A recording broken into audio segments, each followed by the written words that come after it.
എല്ലാവർക്കും നമസ്കാരം.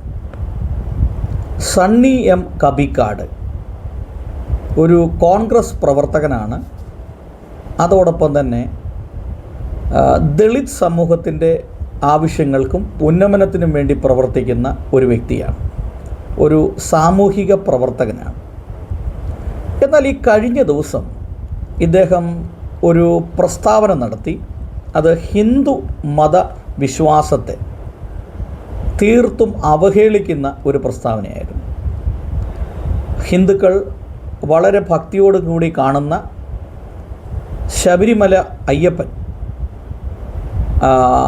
നെ അപമാനിച്ചുകൊണ്ട് ഇദ്ദേഹം ഒരു പ്രസംഗം നടത്തി. ആ പ്രസംഗം നിങ്ങളൊന്ന് കേൾക്കുക.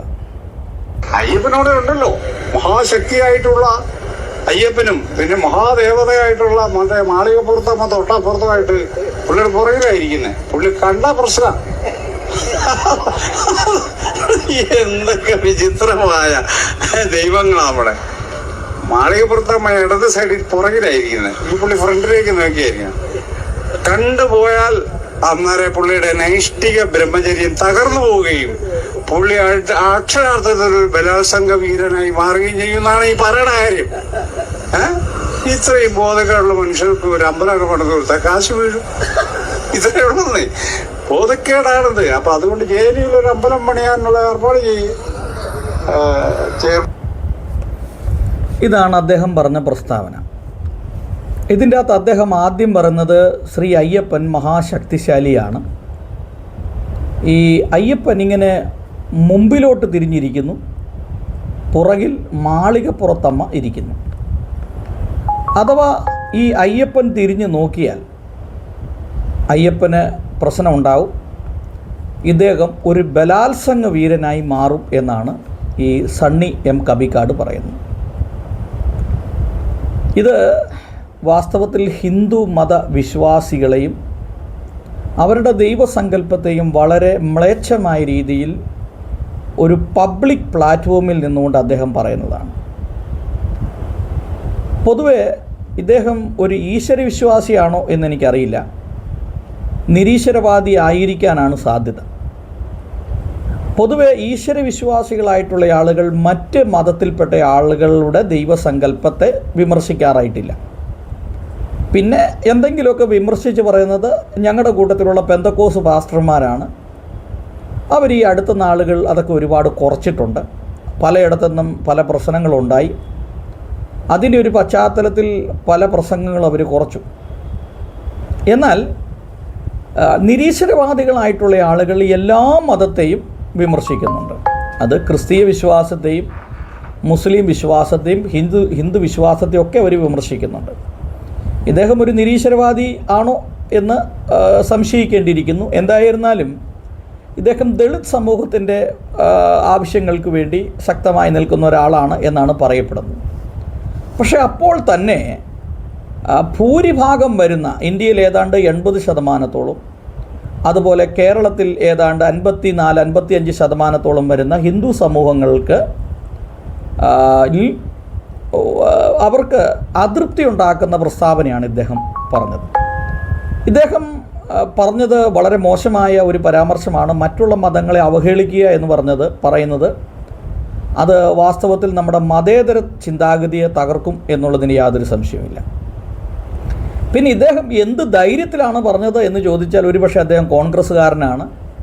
ഈ അടുത്ത നാളുകളിൽ ഈ ഇസ്ലാമിക് മതതീവ്രവാദികളുടെ ഒരു വലിയ വളർച്ച ഉണ്ടാകുന്നതുകൊണ്ട് ഹൈന്ദവ ദൈവങ്ങളെയും ഹൈന്ദവ വിശ്വാസങ്ങളെയും ആക്ഷേപിക്കുന്നതും പരിഹസിക്കുന്നതും ഒരു ഹോബിയായി പലർക്കും മാറിക്കൊണ്ടിരിക്കുകയാണ്. അതിൻ്റെ പ്രധാനപ്പെട്ട കാരണം കേരളത്തിൽ ഭരിക്കുന്നത് UDF ആണെങ്കിലും, അതായത് കോൺഗ്രസിൻ്റെ നേതൃത്വത്തിലാണെങ്കിലും യഥാർത്ഥത്തിൽ ഭരിക്കുന്നത് മുസ്ലിം ലീഗാണ്. അതിൻ്റെ ഒരു പ്രധാനപ്പെട്ട തെളിവാണ് മുഖ്യമന്ത്രിമാരുടെ മീറ്റിങ്ങിന് വേണ്ടി നമ്മുടെ മുഖ്യമന്ത്രി VD സതീശൻ തമിഴ്നാട്ടിലേക്ക് പോയപ്പോൾ PK കുഞ്ഞാലിക്കുട്ടീനെ കൂടെ കൂട്ടിക്കൊണ്ടാണ് പോയത്. അപ്പോൾ സോഷ്യൽ മീഡിയ ചോദിച്ചു കേരളത്തിൽ എത്ര മുഖ്യമന്ത്രിമാരുണ്ട്. അപ്പോൾ പലരും അഭിപ്രായപ്പെടുകയാണ് കേരളത്തിൽ 2 മുഖ്യമന്ത്രിമാരുണ്ട്. കാരണം ഒന്ന് VD സതീശനും മറ്റൊന്ന് PK കുഞ്ഞാലിക്കുട്ടിയും. രണ്ടുപേരും മുഖ്യമന്ത്രിമാരാണ് എന്ന് സോഷ്യൽ മീഡിയ പറയുകയാണ്. അപ്പോൾ ഇവിടെ വാസ്തവത്തിൽ ഭരിക്കുന്നത് കോൺഗ്രസ് അല്ല, UDF ആണെന്ന് പറഞ്ഞാലും മുസ്ലിം ലീഗിൻ്റെ ഭരണമാണ്. അതുകൊണ്ട് തന്നെ ഹൈന്ദവ വിശ്വാസത്തെയും ഹൈന്ദവ ആചാരാനുഷ്ഠാനങ്ങളെയും പലപ്പോഴും ആളുകൾ വിമർശിക്കുകയും പരിഹസിക്കുകയും ചെയ്യുമ്പോൾ അത് കാര്യഗൗരവമായി എടുക്കാറില്ല എന്നുള്ളതും ഒരു വസ്തുതയായൊരു കാര്യമാണ്. അപ്പോൾ ഇത് വളരെ ചിന്തിക്കേണ്ട കാര്യമാണ്. സണ്ണി എം കബിക്കാട് ചിലപ്പോൾ ഈ ഏത് മൂഡിലാണ് മനുഷ്യൻ നിന്ന് പ്രസംഗിക്കുന്നതെന്ന് പറയാൻ പറ്റില്ല. ചിലപ്പം എന്താണ് ഇദ്ദേഹത്തെയൊക്കെ പ്രേരിപ്പിക്കുന്ന ഘടകങ്ങൾ എന്നും നമുക്ക് പറയാൻ പറ്റില്ല. പലപ്പോഴും ദളിത് സമൂഹം നേരിടുന്ന വലിയ വെല്ലുവിളികൾ ഹിന്ദു സമൂഹത്തിൽ നിന്നുണ്ട്. കാരണം പലപ്പോഴും ജാതീയപരമായ ഒരുപാട് അധിക്ഷേപങ്ങളും ജാതീയപരമായ ഒരുപാട് വേർതിരിവുകളും ഹിന്ദു സമൂഹങ്ങളിലുണ്ട്. അതിൽ ഹിന്ദു സമൂഹങ്ങൾ തന്നെയാണ് ജാതികളെ തിരിച്ചിട്ടുള്ളത്. ബ്രാഹ്മണനെന്നും ക്ഷത്രിയനെന്നും വൈശ്യനെന്നും ശൂദ്രനെന്നും പിന്നെ ശുദ്ധനും അശുദ്ധനെന്നും ചണ്ടാളനെന്നും ഇങ്ങനെ ഒരുപാട് തിരിച്ചിട്ടുണ്ട്. അപ്പോൾ ജാതിപരമായ ഒരുപാട് അധിക്ഷേപം ഈ ദളിത് സമൂഹത്തിന് ഉണ്ടായിട്ടുണ്ട്. അതിൻ്റെയൊക്കെ വൈരാഗ്യമോ പകയോ അല്ലെങ്കിൽ മനസ്സിൽ നാളുകളായി അനുഭവിക്കുന്ന ജാതീയപരമായ അധിക്ഷേപത്തിൽ നിന്നുമൊക്കെ ആയിരിക്കാം ഒരുപക്ഷെ ഇദ്ദേഹം ഇങ്ങനെ സംസാരിക്കുന്നത്. എന്തായാലും നമുക്ക് ഓരോ വ്യക്തികൾക്കും ഓരോ വിശ്വാസമുണ്ട്. ഞാനൊരു ബന്ധക്കോസുകാരനാണ്, എനിക്ക് എൻ്റേതായിട്ടുള്ളൊരു വിശ്വാസമുണ്ട്. അപ്പോൾ തന്നെ നമ്മൾ മറ്റൊരു മതത്തിൻ്റെ വിശ്വാസത്തെ അവഹേളിക്കുന്ന ഒരു സമീപനം ശരിയായൊരു നടപടിയല്ല. മതേതരത്വം പുലരണമെങ്കിൽ മറ്റു മതങ്ങളെ ആക്ഷേപിക്കാതിരിക്കുക എന്നുള്ളതാണ് പ്രധാനപ്പെട്ട കാര്യം. ഇപ്പോൾ ശ്രീ അയ്യപ്പൻ ശബരിമല ശാസ്താവ് കേരളത്തിലും തമിഴ്നാട്ടിലും ആന്ധ്രയിലുമൊക്കെ കോടിക്കണക്കിന് ആളുകൾ ശ്രീ അയ്യപ്പൻ്റെ ഭക്തരാണ്. ശബരിമലയിൽ വ്രതമനുഷ്ഠിച്ച് അയ്യപ്പനെ കാണാൻ പോകുന്ന ആളുകളുണ്ട്. എത്രയോ ആളുകൾ, കോടിക്കണക്കിന് ആളുകളുണ്ട്. ശബരിമല സീസണായി കഴിഞ്ഞാൽ ഈ റോഡിലെല്ലാം ശബരിമലയ്ക്ക് പോകുന്ന വണ്ടികളും അതോടൊപ്പം തന്നെ ഒരുപാട് കച്ചവടങ്ങളൊക്കെ ഈ വഴി സൈഡിൽ കൂടെയൊക്കെ ഉണ്ട്. നമുക്കിതൊക്കെ അറിയാവുന്ന കാര്യങ്ങളാണ്. 18 പടികൾ ചവിട്ടി അവിടെ കയറി അയ്യപ്പനെ ദർശിക്കുന്നു.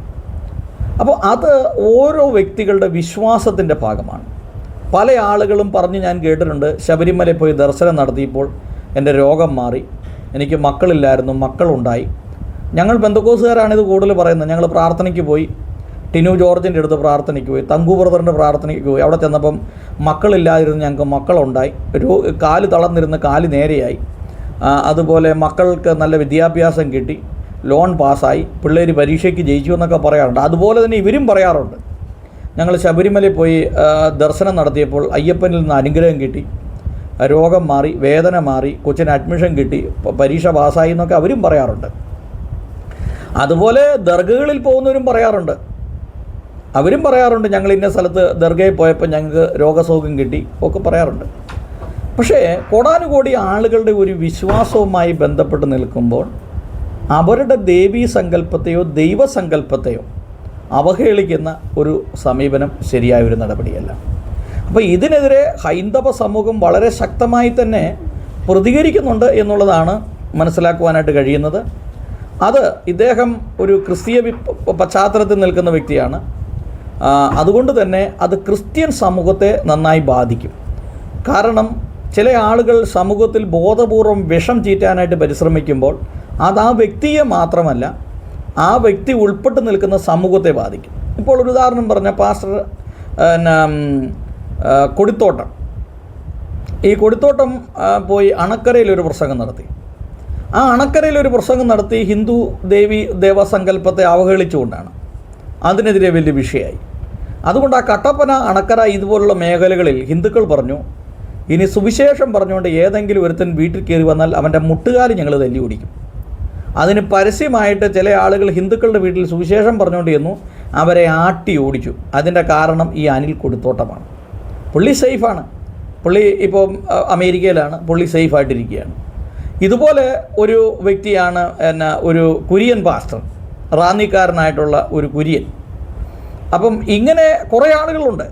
ഇവർക്ക് ഇങ്ങനെ അവരൊക്കെ സുരക്ഷിതമായ മേഖലകളിലാണ് നിൽക്കുന്നത്. അവർക്കിതൊന്നും വിഷയമില്ല. അവർ കാറയിൽ വരുന്നു, ഇന്നോവ ക്രിസ്റ്റയിൽ വരുന്നു, അല്ലെങ്കിൽ ബെൻസ് കാറയിൽ വരുന്നു. അവർ സുരക്ഷിതമായിട്ട് ഗ്ലാസ്സൊക്കെ കയറ്റിയിട്ട് അടച്ചു പൂട്ടി പോകുന്നു, വരുന്നു. പക്ഷേ സാധാരണക്കാരായിട്ടുള്ള ആളുകൾക്കാണ് ഇതിൻ്റെ പ്രശ്നങ്ങൾ ഉണ്ടാകുന്നത്. അപ്പോൾ ഇത് സണ്ണി കബിക്കാട് അദ്ദേഹം ഒരു ക്രിസ്തീയ പശ്ചാത്തലത്തിൽ നിൽക്കുന്ന വ്യക്തിയാണ്. പക്ഷേ അദ്ദേഹം ബോധപൂർവം ഹിന്ദു മത ദൈവങ്ങളെ അവഹേളിച്ചത് തീർത്തും തെറ്റായ ഒരു നടപടിയാണ്. ഇദ്ദേഹത്തിനൊക്കെതിരെ നടപടി ഉണ്ടാകണം എന്നുള്ളൊരു അഭിപ്രായം ഉള്ള ആളാണ് ഞാൻ. അപ്പോൾ ഇതുമായി ബന്ധപ്പെട്ട് ഹിന്ദു സമൂഹം വളരെ ശക്തമായി ഫേസ്ബുക്കിലൊക്കെ പോസ്റ്റുകൾ ചെയ്യുന്നുണ്ട്. RB ബാബു അദ്ദേഹം ഒരു ഹിന്ദുമത സംഘടനയുടെ ഒരു പ്രവർത്തകനാണ്. അദ്ദേഹം പറഞ്ഞിരിക്കുന്ന ഒരു ഭാഗം അദ്ദേഹം എഴുതിയിരിക്കുന്നതാണ്: അയ്യപ്പ ഭക്തരെ അപമാനിച്ച സണ്ണി M കബിക്കാട് ജമാഅത്ത് ഇസ്ലാമിയുടെയും ഇസ്ലാമിനെയും വാനോളം പുകഴ്ത്തും. അപ്പോൾ ഈ സണ്ണി M കബിക്കാടിൻ്റെ ഈ ഹിന്ദു വിരുദ്ധ പ്രസ്താവനകൾ ഒരുപാട് ഉണ്ടാകാറുണ്ട്. പക്ഷേ അദ്ദേഹം ഇസ്ലാമിനെ, ജമാഅത്തെ ഇസ്ലാമിനെയൊക്കെ വാനോളം പുകഴ്ത്തുകയാണ്. ഇദ്ദേഹം ആരോപിക്കുന്ന RB ബാബു പറയുന്നത് ദളിത് ഹിന്ദുക്കളെ ഇസ്ലാമിലേക്കും ഇസ്ലാമിൻ്റെ ഭീകരതയിലേക്കും അവരുടെ അറിവുശാലയിലേക്ക് കൊണ്ടുപോകുന്ന ഒരു ഏജൻ്റായിട്ട്, അല്ലെങ്കിൽ അറിവുശാല ഇസ്ലാം മതത്തിൻ്റെ ഭീകരതയിലേക്ക് ഈ ദളിത് സമൂഹത്തെ അവരിലേക്ക് അടുപ്പിക്കുന്ന ഒരു കണ്ണിയാണ് ഈ സണ്ണി M കബിക്കാട് എന്നാണ്. കാരണം അദ്ദേഹം ഇസ്ലാമിനെ വാനോളം പുകഴ്ത്തുന്നു. വാസ്തവത്തിൽ നമ്മുടെ യഥാർത്ഥ ശത്രുക്കൾ എന്ന് പറയുന്നത് ഇസ്ലാമിക് മത തീവ്രവാദികളാണ്. നമ്മുടെ രാജ്യത്തിൻ്റെ ശത്രുക്കൾ അവരാണ്. നമ്മുടെ ഓരോരുത്തരുടെ ശത്രുക്കൾ അവരാണ്. അവർ യൂട്യൂബർമാരായി, വാർത്ത വായിക്കുന്നവരായി, സാമൂഹിക പ്രവർത്തകരായി ഒക്കെ നമ്മുടെ ഇടയിൽ തന്നെ നുഴഞ്ഞു കയറിയിട്ടുണ്ട്. മലപ്പുറത്തുനിന്ന് ഏതാണ്ട് 80,000-ലധികം സ്ഫോടക വസ്തുക്കളാണ് പിടിച്ചത്. ഇതൊന്നും ഇവിടെ വലിയ വാർത്തയായില്ല.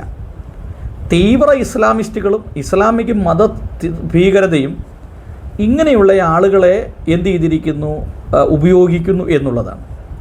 അതിലൊരു പ്രധാനപ്പെട്ട കക്ഷിയാണ് രാഹുൽ ഈശ്വർ. ഇസ്ലാമിക് മത തീവ്രവാദത്തെ തുറന്നു കാണിക്കാൻ മടിക്കുകയും ഹിന്ദു സമൂഹത്തെ വെല്ലുവിളിക്കുകയും ചെയ്യുന്ന ഹിന്ദു മതത്തിൽ തന്നെ ജനിച്ച ഒരു വ്യക്തിയാണ് രാഹുൽ ഈശ്വർ എന്ന് പറയുന്നത്. ഇവരൊക്കെ വാസ്തവത്തിൽ ഒളിഞ്ഞും തെളിഞ്ഞും ഇസ്ലാമിക് ഭീകരതയും ഇസ്ലാമിക് മത തീവ്രവാദികളെയും പിന്തുണയ്ക്കുന്നവരാണ് ഇവരെല്ലാം. ഇതിൻ്റെയൊക്കെ റിസൾട്ട് വരാൻ പോകുന്നത് ഇപ്പോഴല്ല, ഒരു 20 വർഷം 25 വർഷം കഴിയുമ്പോൾ. ഈ സണ്ണി M കബിക്കാട് ജീവിച്ചിരിപ്പുണ്ടെങ്കിൽ, രാഹുൽ ഈശ്വർ ജീവിച്ചിരിപ്പുണ്ടെങ്കിൽ, സാജു തോമസ് എന്ന ഞാൻ ജീവിച്ചിരിപ്പുണ്ടെങ്കിൽ, ഈ ഒരു 25 വർഷം കഴിയുമ്പോൾ ഇസ്ലാമിക് മതഭീകരതയുടെ താണ്ഡവം അന്നേരം അനുഭവിച്ചറിയാം. അന്ന് ചിലപ്പോൾ നമ്മൾ കാണുകയില്ല, പക്ഷേ നമ്മുടെ മക്കൾ കാണും, കൊച്ചുമക്കൾ കാണും.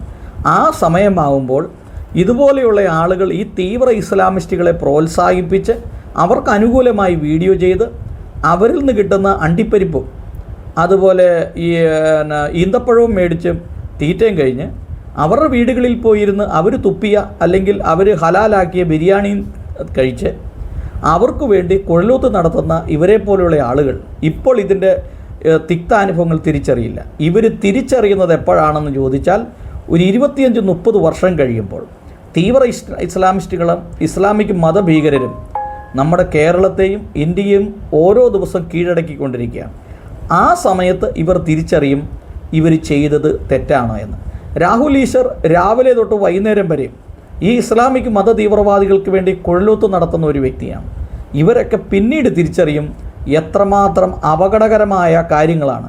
ഇദ്ദേഹം ഓരോ ഇസ്ലാമിക് മത തീവ്രവാദ ചിന്താഗതിയുള്ളവരുടെ തോളത്ത് കൈയിട്ടുകൊണ്ട് നടക്കുന്നു, അവർക്കൊപ്പം ഇരുന്ന് ബിരിയാണി കഴിക്കുന്നു, ഇങ്ങനെയൊക്കെ ചെയ്യുന്നു. എത്രമാത്രം വിഷവിത്തുകളെയാണ് ഇവർ ഈ സമൂഹത്തിൽ പ്രോത്സാഹിപ്പിച്ചു വിടുന്നത് എന്നുള്ളത് തിരിച്ചറിയുന്നില്ല. വാസ്തവത്തിൽ ഹിന്ദു സമൂഹം ഇന്ത്യയിലുള്ളത് കൊണ്ടാണ് ഇവിടെ ക്രിസ്ത്യാനിയും മുസ്ലിമും സുരക്ഷിതനായിരിക്കുന്നത്. അത് എന്ന് തിരിച്ചറിയുന്നു അന്നേ ഈ സണ്ണി M കബിക്കാടിനെ പോലെയുള്ള ആളുകൾ ഈ ഹിന്ദു മത ദൈവങ്ങളെ ആക്ഷേപിക്കുന്നതും ഹിന്ദു മതത്തെ ആക്ഷേപിക്കുന്നതും നിർത്തുകയുള്ളൂ. അപ്പോൾ നമ്മളിത് തിരിച്ചറിയുക, ഇദ്ദേഹത്തിൻ്റെയൊക്കെ ഇത്തരം പരാമർശങ്ങളെ ശക്തമായി എതിർക്കുകയും നമ്മുടെ രാജ്യം ഒരു മതേതര രാജ്യമാണ് എന്ന് മനസ്സിലാക്കിക്കൊണ്ട് മറ്റു മതങ്ങളെ വിമർശിക്കാതിരിക്കുകയും ചെയ്യുകയാണ് ഏറ്റവും പ്രധാനപ്പെട്ടത്. ഓരോരുത്തർക്കും അവരവരുടെ ദൈവസങ്കല്പമുണ്ട്, അവരവരുടെ ഫെസ്റ്റിവലുകളുണ്ട്. ഓണമായിക്കൊള്ളട്ടെ, ക്രിസ്മസ് ആയിക്കൊള്ളട്ടെ, നബിദിനമായിക്കൊള്ളട്ടെ, എന്തും ആയിക്കൊള്ളട്ടെ, അത് ഓരോരുത്തരുടെ വിശ്വാസവുമായി ബന്ധപ്പെട്ടാണ് അവർ നിൽക്കുന്നത്. നമ്മുടെ സ്റ്റഡി ക്ലാസ്സുകളിലോ അല്ലെങ്കിൽ അടച്ചിട്ട മുറികളിലോ ഒക്കെ നമുക്ക് നമ്മുടെ വിശ്വാസത്തെക്കുറിച്ച് മറ്റുള്ളവരോട് പറഞ്ഞു കൊടുക്കുകയും അതോടൊപ്പം തന്നെ മറ്റു മതവിശ്വാസങ്ങളും നമ്മളുടെ വിശ്വാസം നമ്മൾ താരതമ്യ പഠനവും ഒക്കെ നമുക്ക് ചെയ്യാനായിട്ട് സാധിക്കും. അതിനുള്ള അവസരങ്ങളുണ്ട്, സാഹചര്യങ്ങളുണ്ട്. പക്ഷേ ഓപ്പൺ സ്റ്റേജിൽ മറ്റു മതങ്ങളെ ആക്ഷേപിക്കുക എന്ന് പറഞ്ഞാൽ അത് തീർത്തും തെറ്റായ സമീപനമാണ്. അത് ഭൂഷണമല്ല. അതിൻ്റെ പ്രത്യാഘാതങ്ങൾ ഉണ്ടാകുന്നത് ഇപ്പോഴല്ല, അത് പതുക്കെ പതുക്കെ ഒരു ചെറിയ തീപ്പൊരിയായി വന്നത് അത് ആളിക്കത്തും. അത് പിന്നീട് അത് വലിയൊരു പ്രശ്നമായി തരും. അതോടൊപ്പം തന്നെ തീവ്ര ഇസ്ലാമിസ്റ്റുകളെയും ഇസ്ലാമിക് മത തീവ്രവാദ സംഘടനകളെയും അതോടൊപ്പം ജമാഅത്തെ ഇസ്ലാമി പോലുള്ള ഈ ഭീകര സംഘടനകളൊക്കെ പ്രോത്സാഹിപ്പിക്കുന്നത് സണ്ണി എം കബിക്കാടിനോ രാഹുൽ ഈശ്വരനോ മറ്റുള്ളവർക്കോ ഒന്നും ഗുണകരമാകില്ല. അതിൻ്റെ റിസൾട്ട് നമുക്ക് പിന്നീട് തിരിച്ചറിയാനായിട്ട് സാധിക്കും. അതുകൊണ്ട് ഇദ്ദേഹത്തിനെതിരെ ശക്തമായ നിയമ നടപടി എടുക്കുകയും ഇദ്ദേഹത്തെയൊക്കെ ഇത്തരം പ്രവർത്തനങ്ങൾ ചെയ്യുന്നതെന്ന് പിന്തിരിപ്പിക്കാനായിട്ട് ഈ സമൂഹം തയ്യാറാകുകയും ചെയ്യണം എന്നുള്ളതാണ് എനിക്ക് പറയാനായിട്ടുള്ളത്.